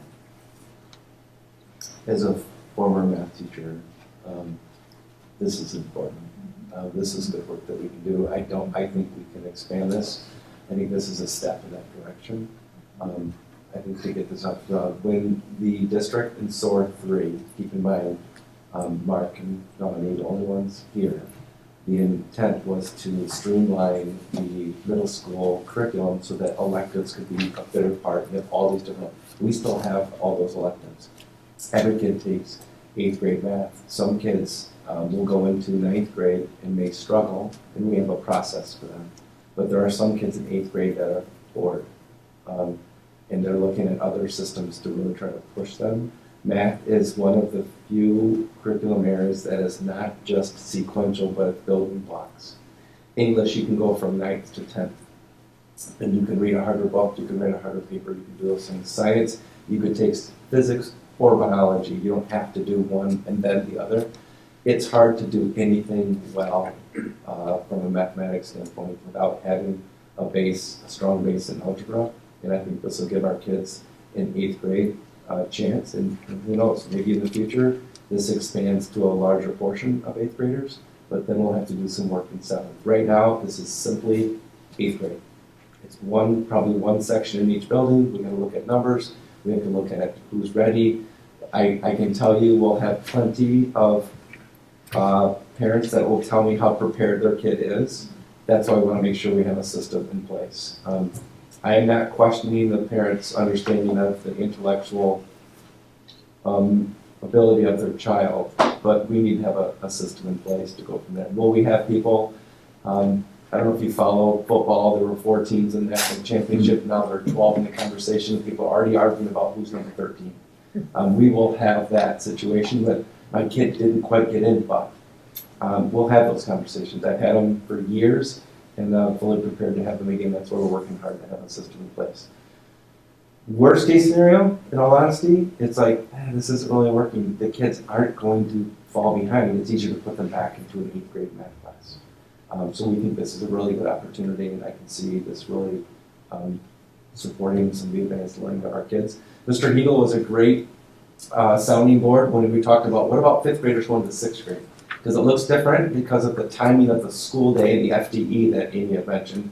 Going from 5th to 6th because of the start of school day, you could technically go to 6th grade and then come back for elementary and still catch a full FTE, except in the 5-6 building. So that was a 4 to 5 question. So like, Mr. Hegel's like, time out. This Bridges math curriculum is amazing. Let's give this a couple years to iron this out before we start talking about what's next. So I think that was a great sounding board to keep 6th and 7th where they are. And who knows what it looks like moving forward when we move forward. So I appreciate, I know Amy and I have had several meetings. And I'm gonna be honest, I'm not saying every teacher is like, oh, this is awesome. But when you talk to some of our key department heads and our key leaders in the math department, they're like, it's good for kids. If it's good for kids, how do you want to stop it? So that was the conversation. We're not looking for board approval, and I don't mean it that way, because we're not changing the algebra curriculum. Does that make sense? It's just a sequence of when it's offered. You know, it's kind of like when Amy has a course offered, you approve it, where it's taught, you don't have to worry about, we're gonna make sure you're aware of the direction of well. We had a lot of comments, right, in the last strategic, about advanced learning opportunities for kids, what are we doing about it, how can we, this aligns, like the words on the screen says, directly with that, giving those kids that are ready to take on more challenges, the ability to do that. And I'm not diminishing the board by saying this doesn't need board approval. All I'm saying is if you don't see this on the board agenda next, that's fine. I didn't mean it. Hopefully it didn't come across. All right, trip request is an awesome trip meeting. Yeah, so we have a trip request for choir to go to Italy next year, going to Florence, and then working their way to, or going to Venice, then working their way to Florence, and then ending up in Rome over spring break, coming home as a choir trip. I know we've used this same group in my former district when we did several travels with our kids. I was a recipient who got to go in the past in some of these trips, so I'm not saying I'm going to this one. Do they need any, do they need any? I know. Now, how many kids are going? Enough that I should probably go and keep an eye on them. I'll tell you. Yeah, right. So it looks like about 40 kids going. You see the trip agenda. We'll ask the board to approve this at the next board meeting because it obviously is not only out of state, it's out of country. Going from there, there's a lot of steps and it's a long process to get there, fundraising opportunities and things like that. So if you have questions, I can be more than happy to entertain what I can. If you've ever been to Italy, you'll understand this will really open the eyes of some of our kids about the existence of the United States and how old they think Hudsonville might be. Wait till you go over there and realize what old is. When you walk on, hit the Colosseum or the Roman steps or Spanish steps, or work your way to the Bridge of Sighs, or over in Venice to all that stuff in Florence, and buying leather and trying not to get pickpocketed when you're there. So, questions on the trip? All right, next up, Dr. Vanderchat, review of your goals. Yeah, so this is going to sound another interesting, but I'm going to review kind of where I am this year. Full transparency, we're going to do this work again in a month or 2 months in January to say, okay, where are we? So feedback is always welcome, but it's probably not going to change the last part of my goal structure for this year, but it would be valued feedback so that we can go into January and early, even if it's based on our structure meeting. I still have to get with Mrs. Hennis about make sure her schedule works, so we can make sure we have all the board meetings set. Things like that. We haven't set for the year, but I just want to check to make sure schedules. We're waiting for the election to be certified. No disrespect, Mr. DeWitt. But the election hasn't been certified yet, so soon happens. So, but yeah, so here's just a quick review of my goals. I did do this back in June and reviewed, answered several questions. And I'll go from this real quick. Can I share this? Or can you see it on your computers? Yeah. Okay. I'll just do it that way because I don't. Okay. So real quick, the first one is about assessments. That's the way the goals stated on that page. That's how it was written in the plan. A lot of the action steps you can see are right in there. We've talked about assessments. We did have the presentation on where we are with assessments maybe a month or 2 months ago, I think now. Went from there. We still have our school guiding coalitions. We've had our district meetings with department chairs and so forth with our SMART goals, not only in ELA but in mathematics, and we continue the committee work in both ELA and math. Part of the discussion around the math curriculum and the shift goes to trying to get kids the standards prior to them being assessed. So some of this goal work, the outcome of that, and the strategic plan feedback was to get algebra to our kids sooner if possible, and maybe that's a future goal to say, you know what, maybe we can get more kids to get algebra prior to getting to high school. The second goal was about feedback from our constituents. We still have, I think all of you have been to an interschool advisory meeting and saw the feedback. I had a meeting with a few parents from the interschool advisory tomorrow. They continue. It's a great avenue for them to be able to feel comfortable reaching out to have conversations. And it's also a great avenue for us to have consistency amongst PTOs. I know Barb and Mark were at the last one. We still have to get them on the same page about is it a PTA, PTO, or PTC? Because there's still 3 different for 8 buildings, but we're good. I think this conversation is this stems to another board, the work that I think the board will advise me to undertake about what is the future when it comes to communication with our constituents regarding future, maybe bond projects, things like that. So we'll talk about that in the winter. The DAC work, we talked about that tonight. I think you've given me some great feedback moving forward that I can share with Mrs. Thomas as we go through to do this work. We still have our monthly meetings as opposed to the one that was just canceled, but to really bring back recommendations to the board on what the next direction is of that committee and the work that they've done. We'll go from there. Just a quick comment. Yes. One of the things that I'd like to see some information about is as you've been collecting the feedback from the transient students have left, if there's relevance to this work we're doing, after a period of time. I don't know if it's something that you can share or how that works, but.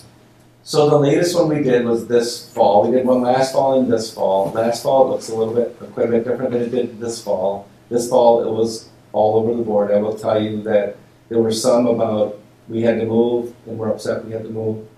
There were others that were like, my kid's tired of getting bullied. We need to go to another school. I don't think there's a reason why you can't. I don't see there's a reason why you can't stop in and I can show you what the data looks like. Okay. If that makes sense. Yeah. Actually, when someone has indicated that their child has been bullied and they can't take it anymore. Yeah. Were we aware of the bullying incidences? It Because it's hard if depends. we're not aware. I know. It's hard to address it. It Even with- absolutely. Even with, no matter what we implement, if we don't know about it, we can't do something about it. So I'll give you an example that I met with a student and a high school counselor and the parent of the student talking about, and the student would like to address the board. And I said, you're welcome to address the board. I said, but one of the comments was, this happens every day. And I said, I'm going to say this, if you share with the board, it happens every day, they're going to say, why wasn't something done? That's what I said. And I said, can you give me an example? And they said, well, a few months ago, this happened. Okay, that's a great example. I think if you say, I don't need to tell you this happens every day. I can say, here is a specific example of what happened. I'm sitting at lunch and these kids were throwing tater tots at me, or whatever it is, or they were calling me the same. If you're specific, then we can also address it. There was another, in the same conversation, I said, can you tell me who is doing it? She goes, no. And I said, did you report it? No. They're not going to do anything anyway. I said, how do you know if you don't report it? So it is a conversation that we have. We do have kids that do report it, and I will tell you this. I know Mrs. Armstrong can attest to this from a Title IX standpoint. We address it anytime somebody shares us. We do have situations, though, that it comes to a he said, she said. They called me this. No, I didn't. It's deeper than that, but we still have the conversation. It is hard, though, to discipline a student without evidence. If Ann says, Doug's calling me names, and she said, ask Dawn, she was sitting next to me, and Dawn's not even one of my friends, ask whatever, and Dawn says, yep, I heard him say it. That's a different conversation than it's just Ann and I having a conversation. So I say our principals address it daily. Most of the times when people say they're leaving, if we look at maybe the name of the student, we'll be like, and you call the principal, like, I have no idea what you're talking about. I've never heard of it. Or, yes, we've done X, Y, and Z, and it's still not meeting your needs. So it's real, but there's a lot of times there's a story to a lot of them. Yeah. I don't know if it's, if I missed it in the earlier presentation about the DAC committee, but I've long thought that there ought to be some way of helping kids to know how to deal with bullying. Because I don't think anybody gets through life without being bullied. And somewhere in our curriculum or our training, we need to help kids know you're going to get bullied. Hopefully not here. But here is how you can deal with it. And that, I think, would be a productive course or lesson to have. And I think it's included, if I'm not mistaken, in, But just don't want to miss, if it isn't there, it ought to be. Yeah, maybe that's part of the lessons that we talked about. Yeah, Maybe it's something there that's- ought to be emphasized strongly, because no matter what we do in terms of training, you have some pernicious people in the world Mhm. who, no matter how much you train them, they're going to bully. And people need to know how to deal with that. Great point. Did you have something to add, Dr.? no, I'm just trying to recall, I know it's a lesson that was included in something that we looked at, but I just don't remember if that was through. There are, but I think to Mark's point is it doesn't mean you teach them in second grade and they remember that all Yes. through. And it looks different at Very high true. school than it does at the elementary. So Very true. maybe this is something that should be taught every year. Mhm. And just different lesson Mhm. based on the age of the Age level. student. I think every person, every instance of bullying needs to have that as part of the response. You know, do the disciplining, but also the person who's been bullied needs to have some counseling about how you deal with this, because that is life. It'd be really powerful. That is Way still to have. The next goal 4 is about construction. I think I keep the board pretty updated. I know Pat and I meet every 2 weeks with construction, so it's starting to slow down a little bit, but we're finished up the project at Park. You got a little bit of an update on that this last Thursday, I guess, when we were just here last. We just finished up the last couple projects. I do want to, this goal is a goal that I think, talking with our construction and design staff, that I am probably more involved in this work than most superintendents are, but it's easy to be involved with this. I get to work with Pat and his staff. I mean, Pat's really good at this stuff, so it helps. Just all the work that he puts into making sure that he's doing the best he can with the money that we have and being good stewards of the money too. So I talked about this last Thursday. That's the design, the Leading by Design. I flagged the book. We had 5 copies of it. I know there are 6 of you. I didn't intentionally leave somebody out. But if you want to look through it and pass it on to somebody that may not have it, that'd be great. So. Any questions on construction? I know you know how to call too if you have Are questions. these timelines still accurate? Bauer and ECC, are we wrapping up? Yeah, This this fall. fall. So ECC should be done by, first year, we should be in ECC and be done. So we're already in the cafeteria and the motor room. Yep. That was the wrestling room. Now they're redoing the old cafeteria into 2 classrooms, and that work should be done the January 6th, I think, or 8th, right in there. That first week, we're trying to get into it. We'll start using them. Awesome. Bauer's done, besides punch list. There's still going to be punch list for years, but Bauer's done. And then Park Elementary is a little bit ahead of schedule, but it's not to the point where they're very well could be able to use the media, the library, a little bit early, but if not, they won't have to try to move into their classrooms the day school starts, which is normally what happens for construction. It's like you get into it and then school starts in 2 days. Now we'll be able to get into it early. Go from there. Fantastic. Pat, I believe that your boss just articulated that he's writing your quote. But I'm 100%. But if it gets messed up, then it is my fault. Not yours. Yeah.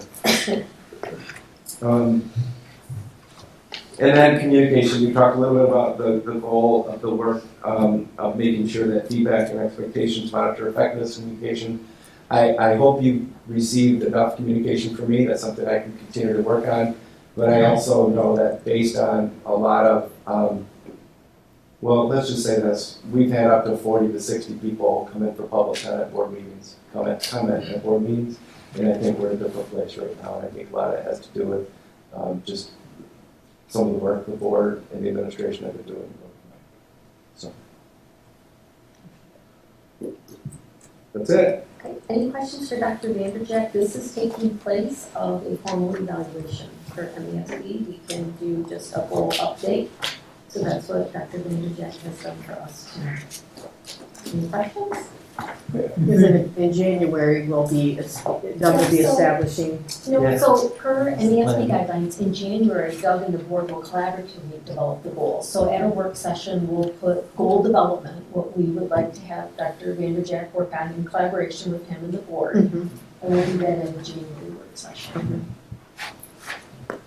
And then Dr. Vanderjack had mentioned about the board meetings, and I just want to remind, we have a new board member replacing Mark Davis. So in January, we'll do officer elections, and currently the board meeting is scheduled for the 13th. And I have a conflict that day, and I've asked Doug, I think all board members need to be present. So I have asked that meeting be changed. We have a lot of conflicts in January, so I very well might send out, we might have a unique first meeting. It could be it won't be on a Sunday, but it could very well be on a Tuesday or a Wednesday. It just might be whenever your schedule is available. It could be a unique time. We might have a unique, maybe it's just a quick board meeting to appoint officers, and maybe there's a follow-up meeting. We're trying to figure this out because the first meeting, I have the first and third, I might have a conflict, you have a conflict, and others might have conflict. So we'll work on that once we have this. I just want to certify the vote so we can then connect with Joy also and get her schedule going. So, sounds good. I apologize for being the problem child, but I had Well, I don't dare say I'm the problem child, so I don't think that's a fair statement. Okay.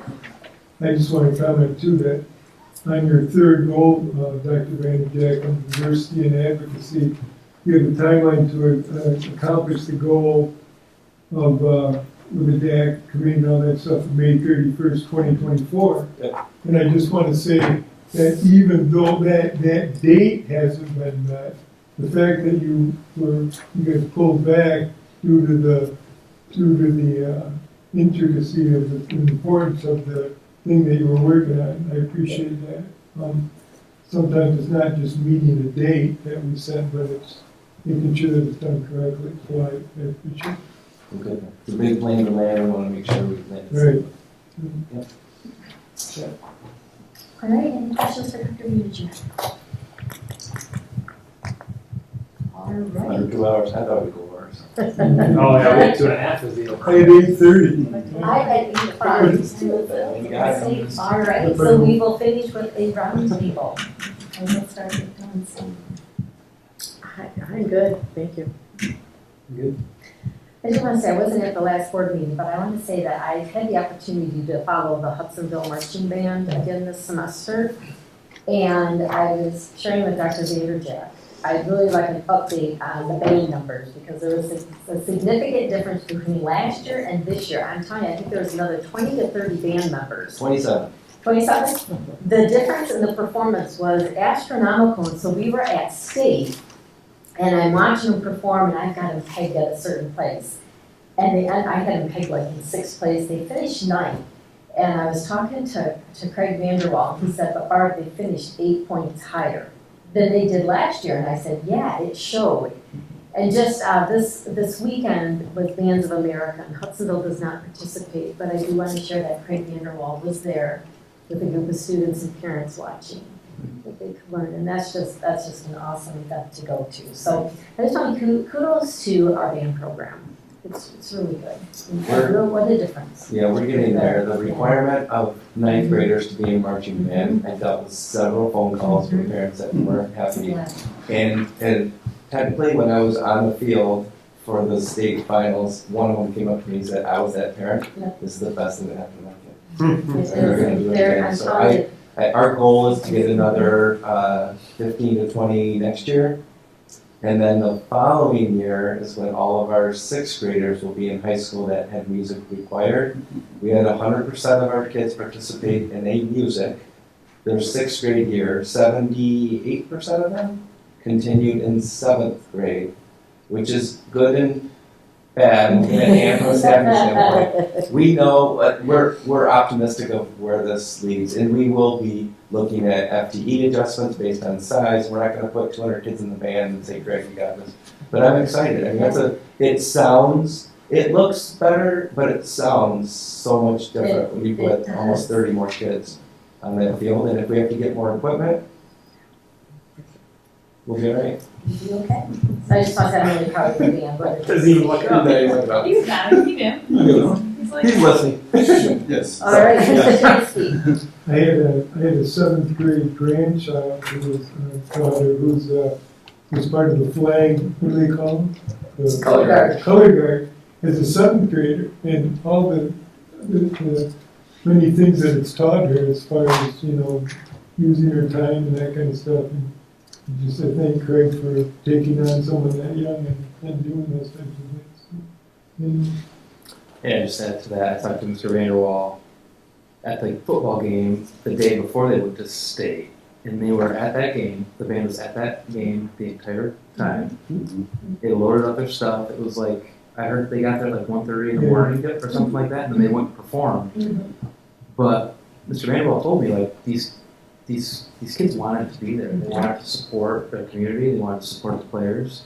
I also learned that football players wrote handwritten letters to a number of the bands. Every single band member got a handwritten note from all players wishing them luck at the state finals. So to me, it's like the football team is doing a great job. They play Saturday, right? They'll come at 1. The band is doing incredible, like performance-wise. But these are good kids led by really, really good people. And to me, that's what it's all about. So.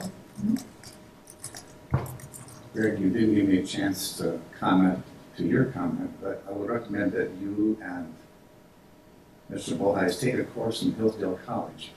They're online courses, they're free, in classic literature.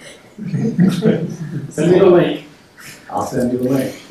I was in Send the that, link, and then he can pay for the course. It's free. Oh, it's free. I was in honors English in 11th and 12th grade at Preston High School. You were what? I was in honors English. I don't doubt that at all. And British Friends. I don't doubt that at